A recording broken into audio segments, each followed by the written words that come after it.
Now the trick to all of this is the finish. You've got to have, and this is what Graham Lewis used to hound me. He'd see scratches where I couldn't. It's not finished. I said, oh, bloody hell, Graham. It is. No, it's not. And he'll see them and he'll point them out. I'm sure other people have experienced that problem as well. It's a sanding and finishing technique.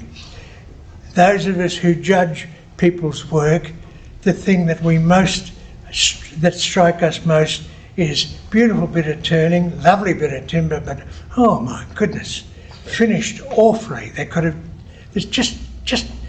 done just a little bit more. You've been writing this script. Now,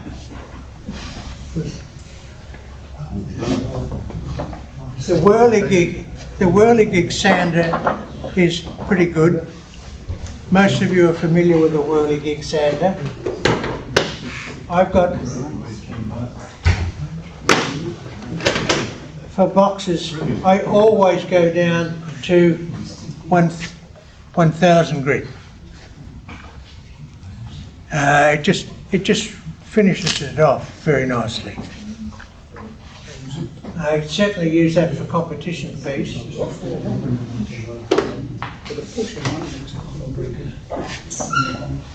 The coloured paper gets me up to 400 and then I run from there. A very useful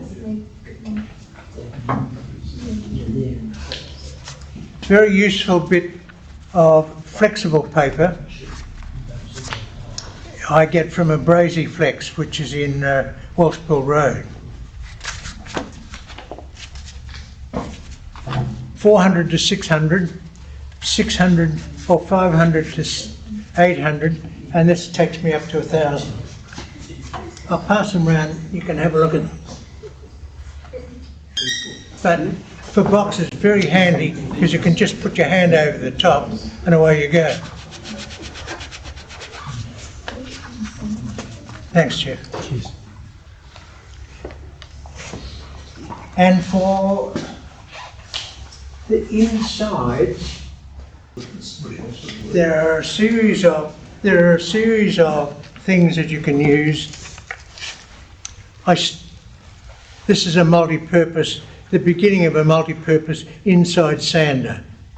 It's a bit of when Willie Nelson was working in the torpedo shop at Coburn at the naval base. He was handing out bits of high-density plastic, that thick, which I chopped. I got a piece. It cuts and turns quite adequately. Bore a hole in it and turn it to a shape that you want.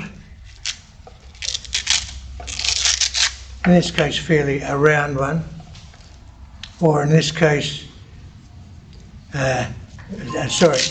cylindrical, in this case a round one. Tap some Velcro on it and use Abranet. Was it Abranet or Abrasi Flex? Abranet's great because you can clean it out easily. And I've made the stick long enough so that I can get down that deep. So I use it for vases and a variety of things. I'll pass those around, Jeff, so people can have a look at them. Easy to make, cheap. The sandpaper is not. Jeff, I'll get you to circulate that as well. For people who haven't come across Abranet before, that's a piece of 500. It's a woven, it's a fabric type thing, so that it's easy to take it off and dust it off, but it'll stick quite readily to Velcro. So where do you get that from, Jim? That Timbercon are selling it. They're not selling it cheaply. It's $2 a shade. How much? $2 a piece. Is that? Oh, that's come down in price. That's Yeah, it was. Timbercon, is it? It was very expensive. It was $2 a sheet, and it the grit goes from at least 80 up to. That's a 500 off circulating. I think it goes beyond 500, but they're great for sanding. Oh, wax and polish. I use one of two sealers, shellac. If it's a darkish wood or a reddish wood, I'll use shellac. Jarrah, sheer fits that. If it's not, I'll use a polyurethane thinner mix, so a lacquer thinner mix. Using it fairly thin. This is I've learned where the streaking comes from. If the stuff is too thick, or you put it on too firmly, it won't repay you for your efforts. So you put it on gently and let it soak in and rub it off. And before you put a wax on, just cut it back a little bit with very fine sandpaper. For waxing, I never use anything more than a homemade version of Triple E. I put some extra Triple E powder in it, so it's greater cutting.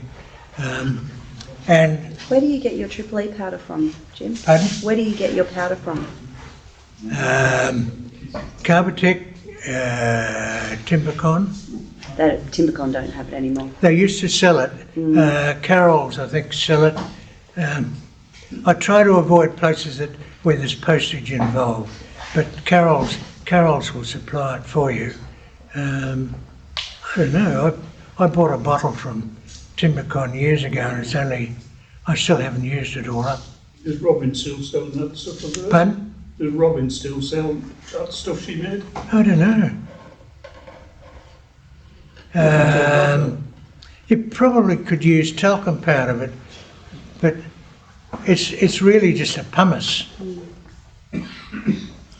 So if you're using a skin abrasive stuff, grind that down and you probably